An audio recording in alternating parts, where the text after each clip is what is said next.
So, the Weyburn Mental Hospital is often remembered as one of Saskatchewan's most haunted locations. But the real story starts long before the ghosts. The hospital once housed thousands of patients, many of whom may never have left, leaving behind ghostly whispers and phantom footsteps. Tonight, we're talking about the hospital's history, the experiences people had before it was demolished, and some of the interesting historical newspaper clippings that I dug up. Good evening and welcome back to Paraghoul Paranormal Discoveries from the Dark. I'm your host, K.D. Culpa, a horror author and paranormal researcher based in Regina, Saskatchewan. Each week on the podcast, we dive into the shadows of Saskatchewan's past and even go beyond, uncovering dark history, mysteries, urban legends, and sometimes we even get to some monsters. If you're one of the listeners that comes back each week but aren't yet subscribed, please hit that follow button and share it with someone who loves the weird and wonderful. I've got more big guests and haunted deep dives coming your way, so join me now as we explore the unknown and bring life to the ghosts and monsters hiding in the dark.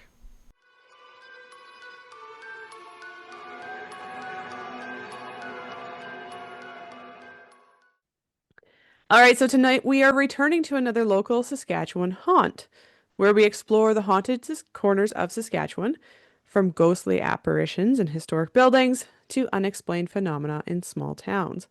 Let's delve into the dark history and paranormal activity that lurk in our backyard.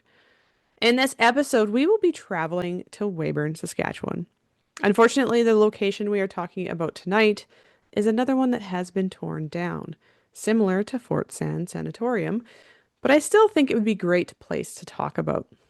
Besides, who knows? Maybe the ghosts are still lingering on the property. In case you don't know, Weyburn is a city here in Saskatchewan. It is about an hour's drive southeast of Regina, where I am located. It started out similarly to Regina, with the Canadian Pacific Railway arriving in 1892, coming across Saskatchewan from Brandon, Manitoba, and the Sioux Line in 1893, a railway line from the United States. Now, Weyburn officially became a village in 1900, a town in 1903, and a city by 1913, so growing quite quickly. Now, something I didn't know about Weyburn, at least according to Wikipedia, is that it is both historically and currently considered to have the most extensive inland grain handling facilities in Canada, as more than 500,000 tons of grain pass through its terminals each year. So agriculture is a really big thing in Weyburn. Now, another thing that Weyburn is known for, Tommy Douglas. Now, Tommy Douglas was named the greatest Canadian by a CBC television program in 2004 and was the seventh premier of Saskatchewan, among other things that he did. Now, after he graduated from Brandon College and got married, apparently he and his wife decided to move to Weyburn, Saskatchewan, to become the ordained minister of the Calvary Baptist Church. So obviously this was before he came premier and did a lot of political things, as this was when he was only 25 years old. But Weyburn was where he began his political career, which he would continue for many years. But back to Weyburn, our focus tonight. In fact, let's jump into talking about the hospital. So, the hospital, later known as the Souris Valley Mental Health Hospital, among other names, opened its doors officially on December 29th, 1921. At the time, the building was a big deal, as it was the largest in the British Commonwealth and the most expensive structure in Saskatchewan. Like, if you've seen pictures, it's quite large. Or it was quite large. I gotta say was. The hospital was built in response to rapid population growth in Saskatchewan, leading to severe overcrowding at the North Battleford Mental Health Facility, which was the only one in the province at that time. So a second hospital was needed quickly, and there was fierce competition for the rights to build it between Moose Jaw, Regina, and Saskatoon. But in the end, Weyburn won the contract, giving the city an economic boost and jobs for its local population. Now, here's a short clip from the Morning Leader on May 21st, 1921, regarding the upcoming opening of the Weyburn Mental Hospital. So it says, yesterday, the cornerstone of the Weyburn Mental Hospital started last year, was laid with fitting and impressive ceremonies.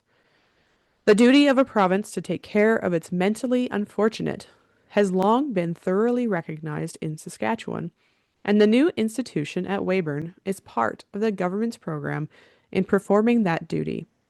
With the growth of the population of the province, the number of people suffering from mental ailments that have to be cared for by the provincial authorities is bound to increase. The accommodation supplied by the Battleford Mental Hospital has been taxed to the limit for some time.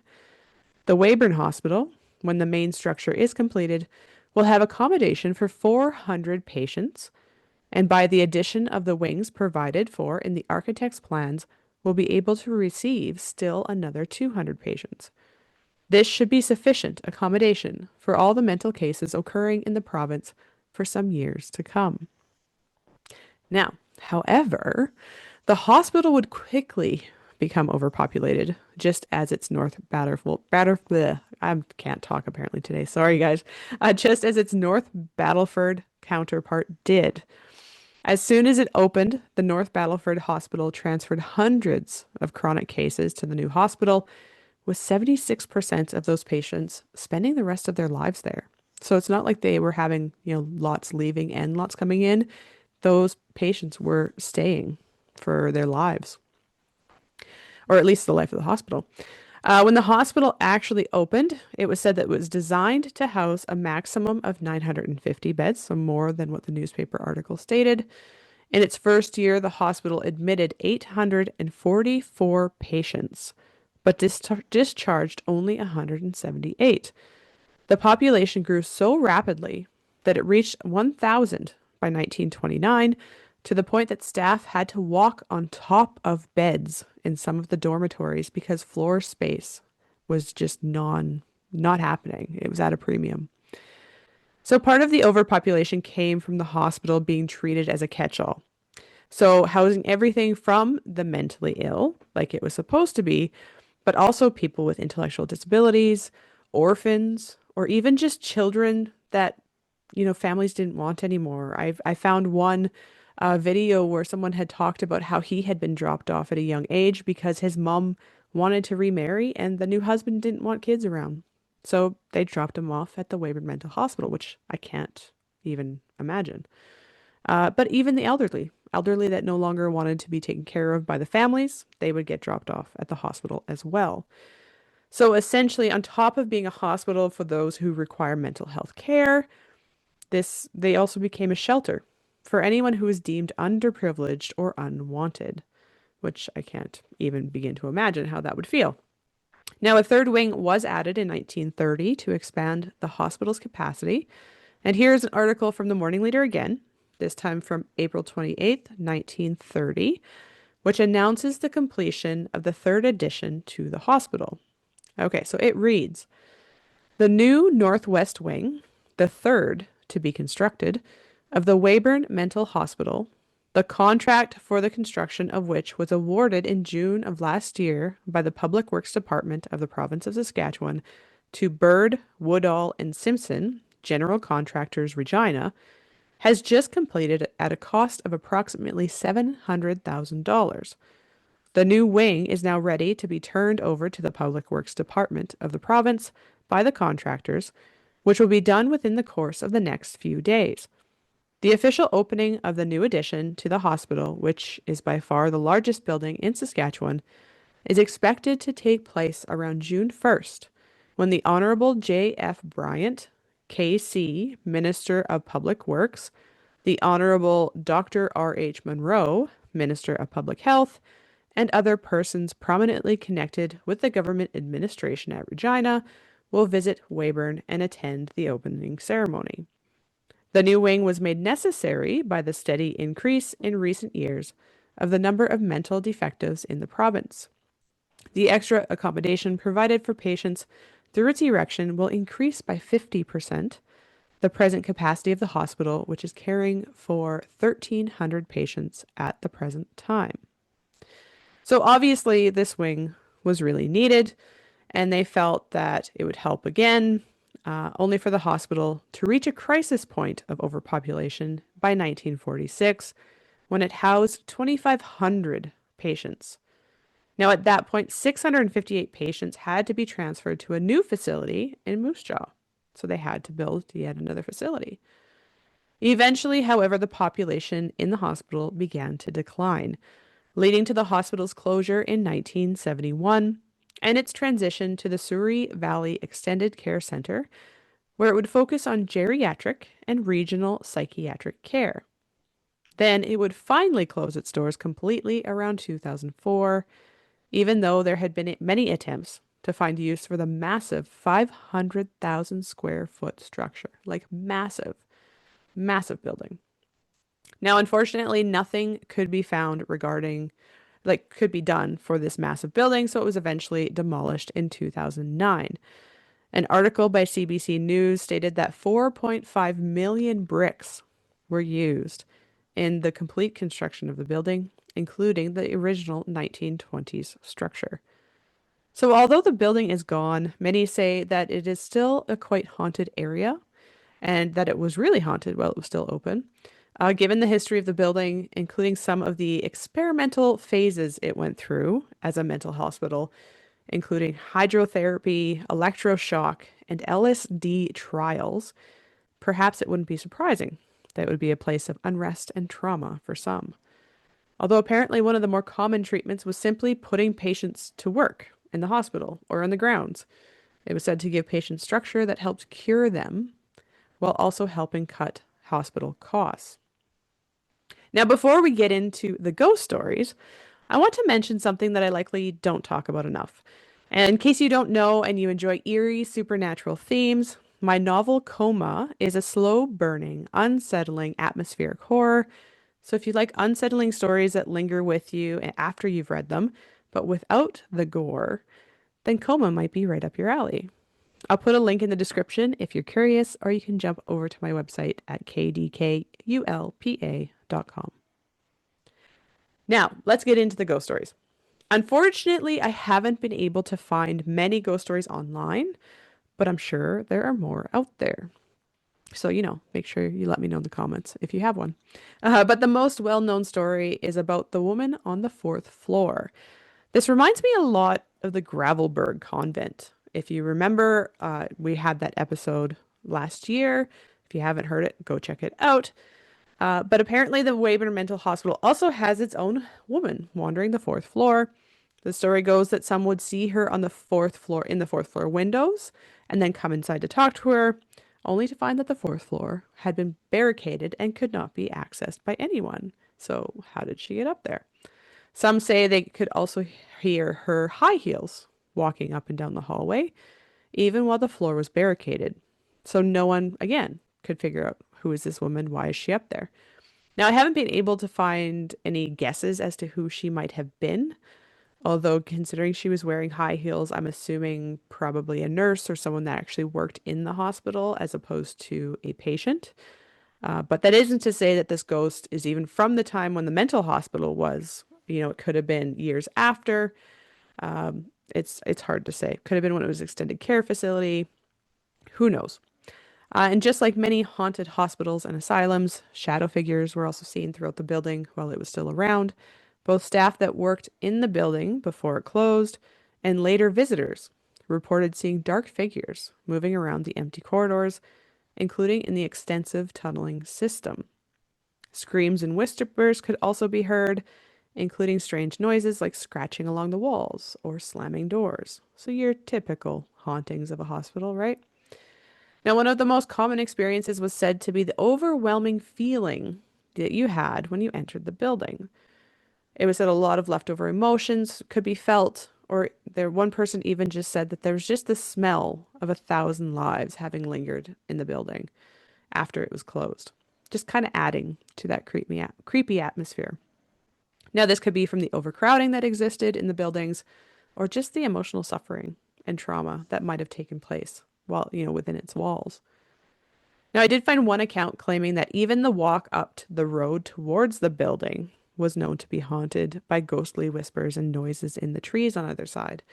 Apparently, back in the day, it was quite common for patients to walk around outside of the building and kind of, be wandering around or doing some outside work, which may be why some are still walking around and whispering, but it's hard to say.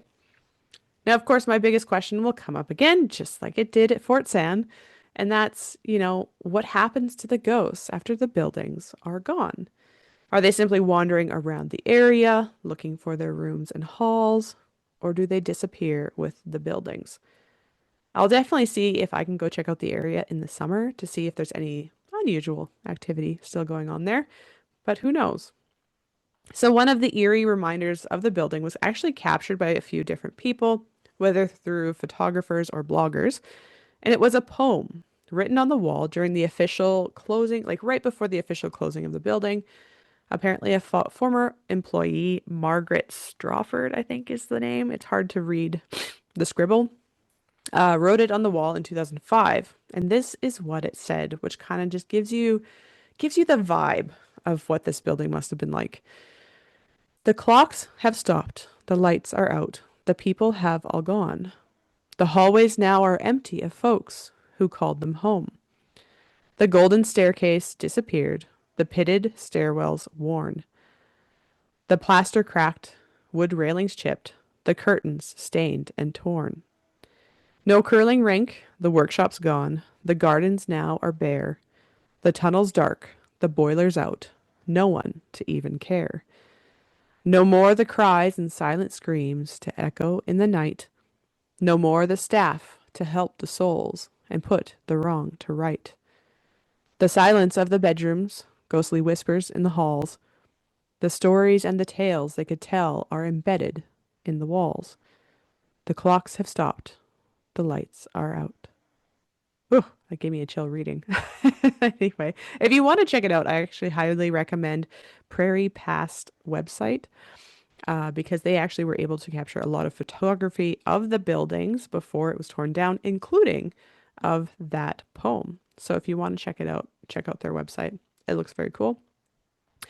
Now, I imagine it's quite obvious why there would have been hauntings in this area.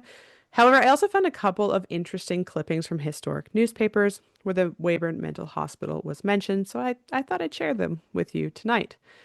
So first up is the time and escapes of Wazel Mackenchuck, also known as Baldy Bill the Barber.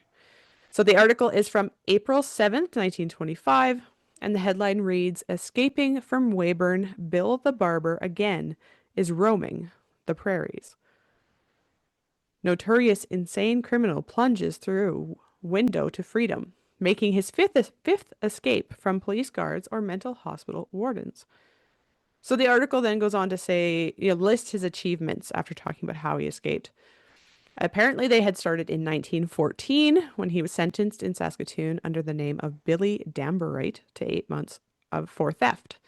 Apparently, theft, burglary, and breaking and entry were some of his common crimes, and he did them all over, being arrested under various names. So they maybe finally got his name right. I don't know. He was charged for crimes in Seamans, Yorkton, Regina, Kenora, Ituna, Lipton, Invermay, and Margot. Like I said, he kind of went everywhere. Weyburn Mental Hospital was also not his first, as he also spent time in the North Battleford Asylum in 1920, where he managed to break free from in April of 1920. And then in 1923, he also escaped guards at Goodeve before he was committed to the Weyburn Mental Hospital. And April 1925 wasn't his first escape from Weyburn Mental Hospital, as he also escaped in April 1924, again in May 1924, again in April 1925. So eventually, according to the article, and a different article in the Morning Leader in September 1927, he was finally deported back to Poland, where he originally came from. Although he had told the doctors in the Weyburn Mental Hospital that he would be back within a year because he loved Canada. So that's kind of an interesting story of one of the patients. Now, another article from the Morning Leader, this time from April 19th, 1930, talks about suicide in the hospital. It reads, Weyburn man found hanging, held suicide. Roland, England, attendant at mental hospital, found dead in basement. Roland, England, 42, attendant at the Weyburn Mental Hospital, committed suicide during the early hours of Thursday morning by hanging himself with an inch-thick rope from an overhead hot water pipeline in the laundry building at the big institution.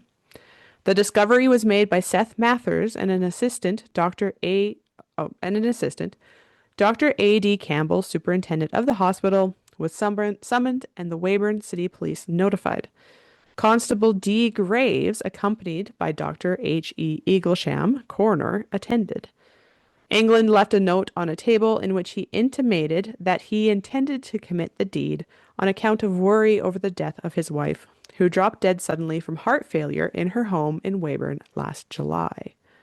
So that kind of tells us that even the staff were sometimes unhappy while working in the hospital, which isn't surprising. Kind of can be unhappy anywhere, but just adding to the emotions that might have been felt by visitors since. Okay, last article. This one's a little disturbing as it talks about a man being admitted to the hospital against his will and without justifiable cause, and actually got held there for a while. So the article is from the Leader Post from March of 1975, and the headline reads, Horrifying Ordeal Involving RCMP Detailed by Man. So the article is quite long, but here are just kind of a few sections from it. Okay, so it starts out with this. One day in June 1967, while he was working alone in a pasture on his Wymark farm, Howard Gowen said two members of the Swift Current RCMP detachment drove across a 40-acre field of young crops and asked him to get into their car for a talk. Thinking the talk probably had something to do with either the series of obscene telephone calls he and his family had received for several months or the cattle he had reported missing to the RCMP, Mr. Gowen said he readily agreed to get into the car. Little did he suspect this incident would be the beginning of what he calls a horrifying ordeal, during which he was arrested, charged with an offense under the Saskatchewan Mental Health Act, and confined involuntarily for roughly 40 days in the psychiatric hospital in Weyburn. So apparently, this Mr. Gowen, who was 49 years old at the time and a father of 5, he was immediately taken to the Swift Current Mental Health Clinic, even though he hadn't been formally arrested or, they weren't answering his questions as to why they were driving him somewhere or taking him somewhere. And then the article continues to say that he had been questioned by a psychiatrist there and then detained by the RCMP, locked up in a cell for hours before then being escorted and admitted to the Weyburn Mental Hospital without any official charges being made or being told why. And he remained there from June 22nd to July 28th. The article continues to say, during his hospitalization, Mr. Gowen said he received at least 7 electric shock treatments and was given several different types of drugs. Mrs. Gowen, who said she visited her husband as often as she could, described her husband's physical and mental condition as having deteriorated rapidly while he was hospitalized. So apparently the shock treatments were so bad that Howard would forget he even had a family, which sounds absolutely horrendous. Now, after finally getting out of the hospital with his lawyer's help, Howard tried to fight back, only finding out that the police had taken him into custody under a section in the act that stated a peace officer could arrest anyone that they felt was mentally imbalanced and causing a disturbance in a public place, which was kind of odd considering he was standing in his pasture in the middle of nowhere, but okay. And all he ended up getting from the investigation was an apology letter sent to his wife for not alerting her to his being arrested and him being taken to the mental hospital. Although later he stated that he was pretty sure it was because he had lodged 2 complaints against the Swift Current RCMP about them not properly investigating things for him, like when he lost his cat or had his cattle stolen and stuff like that. And they tried to claim that he was making up the phone calls that they had been receiving, even though multiple people had heard the phone calls. So it's not like he was alone in that. So in the end, I guess he felt the RCMP were just going after him for causing problems for them. But quite the story, though. I don't know. That one, and it makes you kind of wonder too, like how many other people did that happen to at the time back in those days, and they never came forward. It's just kind of interesting. Anyway, given that these are just, a few articles that I found while searching for information about the Weyburn Mental Hospital, I can only imagine, like I said, what other stories are now forever forgotten. Not only of, these people getting admitted when they shouldn't have been, but even other stories of whether it was, from the LSD trials or whether it was from the electroshock, like what else didn't ever get written into record. Now, if you have any stories or experiences from the Weyburn Mental Hospital or the Souris Valley Center, I'd love to hear them. Let me know in the comments or send me a message on my socials at KDKULPA. I'm always happy to do a second episode if we can get enough information, because that's a lot of fun. Now, even though the buildings are no longer there, I wonder if any of the patients or staff from the hospital still linger in the area. Given the shock treatments, water therapy, or even the testing with psychedelic drugs. Like there was also an article about how a guy came from England and he's the one that came up with the term psychedelic. And he came from England to the Weyburn Mental Hospital because he couldn't get support there. So he came here to work on this research with, LSD and that kind of stuff to patients. So it's quite interesting, the history in this, in this building, not to mention even the admissions of people that shouldn't be there. So it's just no wonder that there's a lot of unrest and stuff in that area. Now, before I sign off, if you're interested in local paranormal history, I want to make sure you know that I put together a free YQR Haunts guide that you can download from my website. It includes the top haunted places you can visit if you ever find yourself in Regina. And for anyone who likes being in the inner circle, this will also add you to my email list where I share things first, like book releases, events I'm speaking at, and first access to ghost tour tickets before they go public each year. Now, I'll leave a link to it in my description in case you want to check it out. And before you go, I just want to say thank you for being here. Every listen, every share, every bit of support helps me take this podcast further, interviewing bigger names in the horror and paranormal world, traveling to haunted places, and creating more behind the scenes content just for you. So if you haven't already, make sure you subscribe, leave a review, and share this podcast with a friend. I'll be doing my part to make this show something special for us and a little bit weird and wonderful in our corner of the internet. Now stay tuned for more episodes where we uncover more secrets, unravel more mysteries, and delve deeper into the shadows. This is Katie Culpa, signing off. Until next time, my ghouls,